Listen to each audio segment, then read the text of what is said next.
Hi வீவோஸ், இன்னைக்கான வீடியோவில் என்ன நடக்கலாம்னு சொல்லிட்டு பார்க்கலாம். வீடியோக்குள்ளே போகிறதுக்கு முன்னாடி நம்ம சேனலை லைக் அண்ட் சப்ஸ்கிரைப் பண்ணிவிட்டு கொஞ்சம் சப்போர்ட் பண்ணுங்கள். வாங்க இப்போ வீடியோக்குள்ளே போகலாம்.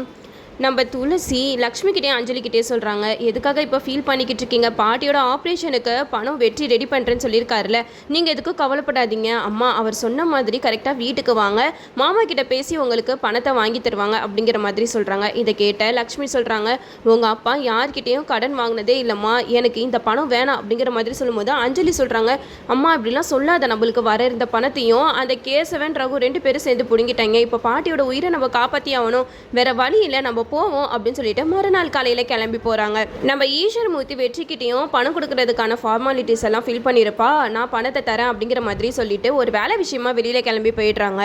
அப்போன்னு பார்த்து நம்ம லக்ஷ்மி அஞ்சலி 2 பேருமே துளசி வீட்டுக்கு வராங்க. அப்போ அபிராமி மீனாட்சி 2 பேருமே அஞ்சலி லக்ஷ்மி இவங்க 2 பேரையும் பார்த்து செம்மையாக கடுப்பாக்குறாங்க. இப்போ எதுக்கு இவங்க 2 பேரும் இங்கே வந்து நிற்கிறாங்க, ஒன்றும் புரியலையே அப்படின்னு சொல்ல, அதுக்கு மீனாட்சி சொல்கிறாங்க, உங்களுக்கு தெரியலையா அத்தை, மாமா கிட்ட ஏதாவது வாங்கிட்டு போகிறதுக்காக தான் வந்திருப்பாங்க அப்படிங்கிற மாதிரி ரொம்பவே நக்கலாக சொல்லிக்கிட்டு இருக்காங்க. அப்போ அபிராமி சொல்கிறாங்க, இதுங்களுக்கு வேற வேலையே இல்லை, ஒரு தடவை கொடுத்து பழகிட்டா அடுத்து அப்பப்போ வந்து நிற்பாங்க, இதெல்லாம் வேலைக்காவது, நம்ம பேசுகிற விதத்தில் பேசினாதான் அப்படின்னு சொல்லிட்டு 2 பேரும் கீழே இறங்கி வராங்க. அப்போ லக்ஷ்மி கிட்ட கேட்குறாங்க, என்னாச்சு, என்ன விஷயம் அப்படின்னு சொல்லிட்டு கேட்கும்போது லக்ஷ்மி சொல்கிறாங்க, இல்லை ஈஸ்வரமூர்த்தி ஐயா தான் எங்களை வர சொல்லியிருந்தாங்க அப்படின்னு பேசும்போது இன்னும் 2 பேர் வராங்க. அவங்க வந்து ஈஸ்வரமூர்த்தி ஐயா கிட்ட ஏதோ ஒரு வேலை விஷயமா ஹெல்ப் கேட்டிருப்பாங்க போல். அந்த விஷயமா வரும்போது நம்ம அபிராமி வந்து மீனாட்சி கிட்ட சொல்கிறாங்க, இப்போ பாரு அவங்க 2 பேரை வச்சு இவங்க 2 பேரையும் எப்படி ஓட விடுறேன்னு சொல்லிட்டு அப்படின்னா அவங்க 2 பேரையும் பயங்கரமாக திட்டுறாங்க. நீங்கள் எதுக்காக இங்கே வந்தீங்க அப்படின்னு சொல்லிட்டு கேட்கும்போது அந்த 2 பேர் சொல்கிறாங்க, இல்லைம்மா ஐயா வந்து எங்களுக்கு வேலை விஷயமா ஹெல்ப் பண்ணுறேன்னாரு, அதனால தான் நாங்கள் ஹெல்ப் கேட்டு வந்திருக்கோம் அப்படின்னு சொல்லும்போது அபிராமி சொல்கிறாங்க, என்ன ஆகுனா ஹெல்ப்னு வந்துடுறீங்க, எங்களுக்கு மட்டும் என்ன பணத்தை நாங்கள் அச்சடிச்சா வச்சுருக்கோம், சும்மா தேவையில்லாமல் வந்து பணம் வாங்க வரேன், வேலை கேட்டு வரேன்னு சொல்லிட்டு எங்கள் உயிரை வாங்கிட்டு இருக்கீங்க, உங்களுக்கே நாங்கள் கொடுத்துட்டு இருந்தா அப்புறம் எங்களுக்கு என்ன இருக்கும் அப்படின்னு சொல்லிட்டு பயங்கரமாக கேவலமாக பேசுகிறாங்க. இது எதையுமே நம்ம லக்ஷ்மினால காதால் கேட்கவே முடியல. அப்போ அஞ்சலி கிட்ட சொல்கிறாங்க, பாத்தி அஞ்சலி, நம்மளுக்கு ஏற்பட்ட அவமானத்தை உங்கள் அப்பா இருந்திருந்தாருன்னா நம்மளை இப்படியே அவமானப்பட வச்சிருப்பாரா, எனக்கு ரொம்பவே கஷ்டமாக இருக்குமா, வா நம்ம இங்கேருந்து போயிடலாம் அப்படின்னு சொல்ல, அதுக்கு அஞ்சலி சொல்கிறாங்க, வேணாம்மா நம்ம இப்போ இங்கேருந்து போனால் கண்டிப்பாக வெற்றி மாமா தப்பாக நினச்சிப்பாரு, நம்ம மாமா கிட்ட வேணால் சொல்லிட்டு போகலாமா அப்படின்னு சொல்லுவாங்க. அப்போது அபிராமி வந்து ரொம்ப கேவலமாக திட்டுறதை பார்த்தா அஞ்சலி வந்து சொல்கிறாங்க, இங்கே பாருங்கள், நீங்கள் யாரை திட்டுறீங்கன்னு எங்களுக்கு நல்லாவே தெரியும், நீங்கள் எங்களை தானே கொத்தி காட்டி பேசிக்கிட்டு இருக்கீங்க, நாங்கள் இன்னும் உங்கள் வீட்டு பணத்தை வாங்குறதுக்காக வரல, கடனாக தான் கேட்டிருந்தோம், அதையும் ஈஸ்வரமூர்த்தி ஐயா தரேன்னு சொல்லிட்டாரு, இதுக்கு மேலே உங்களுக்கு என்ன வேணும் அப்படின்னு சொல்ல, அதுக்கு அபிராமி சொல்கிறாங்க, ஆமாம் நீங்கள் இப்போ கடனாக வாங்குவீங்க, நாளை பின்ன அதை திருப்பி உங்களால் கொடுக்கவே முடியாது, இப்படியே நீங்கள் பணத்தை வாங்கிட்டே இருந்தீங்கன்னா அப்புறம் எங்களுக்குன்னு என்ன இருக்கும் அப்படின்னு சொல்லிட்டு பயங்கரமாக பேசுகிறாங்க. இதை பார்த்ததுமே மீனாட்சி சிரிக்கிறாங்க, துளசி என்னை எவ்வளோலாம் அசிங்கப்படுத்திருக்க, இப்போ பாரு உன் குடும்பமே இங்கே அசிங்கப்பட்டு நிற்குது அப்படின்னு சொல்லிட்டு மீனாட்சி மனசில் நினச்சிக்கிட்டு இருக்காங்க. அப்போ லக்ஷ்மி சொல்கிறாங்க, வா அஞ்சலி நம்ம போகலாம் அப்படின்னு சொல்லிட்டு அஞ்சலியை கூட்டிகிட்டு போகிறாங்க. அந்த நேரம் பார்த்து தான் நம்ம வெற்றி வராங்க, ஈஸ்வரமூர்த்தி வராங்க. அப்போ ஈஸ்வரமூர்த்தி அபிராமி கிட்ட கேட்குறாங்க, என்ன இங்கே வந்து 2 பேர் ஆளை காணா அப்படின்னு சொல்லிட்டு கேட்கும்போது அபிராமி சொல்கிறாங்க, அவங்களுக்கு ஏதோ ஒரு வேலைன்னு சொல்லிட்டு போயிட்டாங்க அப்படிங்கிற மாதிரி சொல்லிடுறாங்க.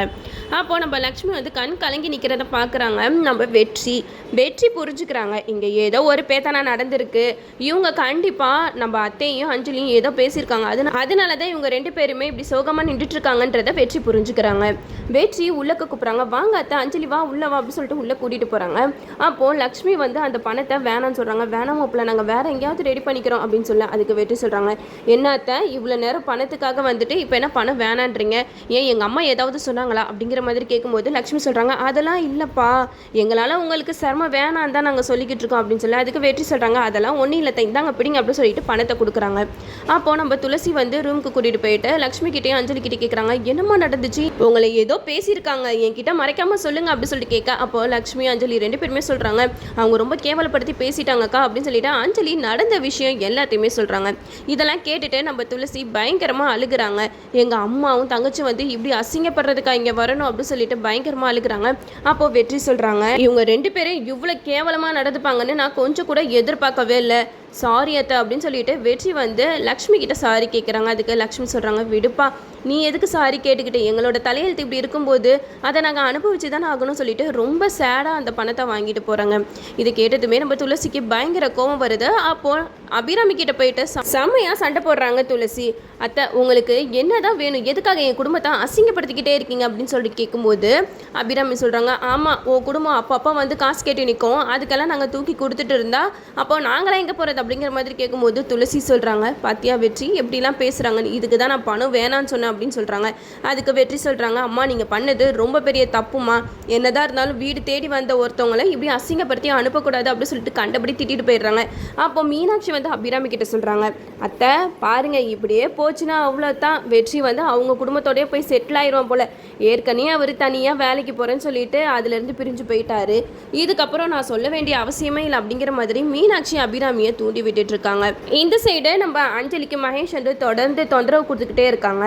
இந்த டார்ச்சர் தாங்க முடியாமல் அஞ்சலி வந்து ஒரு கட்டத்துக்கு மேலே மகேஷை டைவர்ஸ் பண்ணிடலாம் அப்படின்னு சொல்லிட்டு முடிவெடுக்கிறாங்க. அதுக்காக லாயரெல்லாம் பார்த்துட்டு எல்லா ஃபார்மாலிட்டிஸையும் ஃபில் பண்ணிவிட்டு மகேஷ்க்கு டைவர்ஸ் நோட்டீஸ் அனுப்புகிறாங்க. மகேஷ்க்கு அந்த லாக்அப்பில் இருக்கும்போது டைவர்ஸ் நோட்டீஸ் வருது. அந்த டைவர்ஸ் நோட்டீஸை பார்த்துட்டு நம்ம மகேஷ் வந்து பயங்கரமாக ஷாக் ஆகுறாங்க. அஞ்சலி நீ இந்த மாதிரி ஒரு எல்லைக்கு போவேன் நான் கொஞ்சம் கூட எதிர்பார்க்கவே இல்லை, டைவர்ஸ் பண்ணுற அளவுக்கு நான் என்ன தப்பு பண்ணேன், உன் மேலே உண்மையான காதல் வச்சுருந்தேன், அது என்னோட தப்பா, இதுக்கு மேலே நான் உன்னை விட்டு கொடுக்க மாட்டேன் அஞ்சலி, கண்டிப்பாக நான் வெளியில் வந்து இதுக்கான தீர்வு என்னன்றதை நான் கண்டுபிடிக்க போகிறேன் அப்படின்னு சொல்லிட்டு வக்கீலை வர வைக்கிறாங்க. வக்கீல் கிட்ட நடந்த விஷயம் எல்லாத்தையுமே சொல்கிறாங்க. என்னோட ஒய்ஃப் அஞ்சலி எனக்கு டிவோர்ஸ் நோட்டீஸ் அனுப்பியிருக்கா அப்படின்னு சொல்லிட்டு அந்த டிவோர்ஸ் நோட்டீஸை காட்டுறாங்க. நீங்கள் என்ன பண்ணுவீங்களோ ஏது பண்ணுவீங்களோ தெரியாது, எவ்வளோ செலவானாலும் பரவாயில்ல, என்னையும் சீக்கிரம் வெளியில் கொண்டு வாங்க அப்படிங்கிற மாதிரி சொல்லும்போது அந்த வக்கீலும் சொல்கிறாரு, சரி சார் நான் வந்து உங்களை எப்படியாவது வெளியில் எடுக்கிறதுக்கு ட்ரை பண்ணுறேன் அப்படின்னு சொல்லிட்டு எல்லா ஃபார்மாலிட்டிஸையும் முடிச்சுட்டு நம்ம மகேஷை வெளியில் கொண்டு வராங்க. மகேஷ் வந்து ஜெயிலேருந்து வெளியில் வந்துட்டாரு. அஞ்சலி இதுக்கப்புறம் நான் உன்னைய சும்மா விட மாட்டேன், என்னை விட்டு பிரிஞ்சு போகலான்னு நீ முடிவு பண்ணிட்டியா, அதுக்கு நான் இடம் கொடுக்கவே மாட்டேன் அப்படின்னு சொல்லிட்டு நம்ம மகேஷ் வந்து பயங்கர வில்லத்தனமாக களத்தில் இறங்கி வராருன்னு தான் சொல்லலாம். இதுக்கப்புறம் மகேஷ் இந்த அஞ்சலியை போட்டு என்ன பாடுபடுத்த போகிறாருன்னு தெரியல. அது மட்டும் இல்லாமல் இதுக்கப்புறம் நம்ம மகேஷ் அஞ்சலி கிட்ட நான் திருந்திட்டேன் அஞ்சலி, இதுக்கப்புறம் நான் எந்த தப்பும் பண்ண மாட்டேன் அப்படின்னு சொல்லிட்டு நல்லவராக திருந்தி வாழ்ந்தாருன்னா சரி, ஆனால் அதுக்கப்புறமும் மகேஷ் வந்து பழையபடி இருந்தாருன்னா கண்டிப்பாக நம்ம அஞ்சலி வந்து செம்மையாக டென்ஷன் ஆயிடுவாங்க.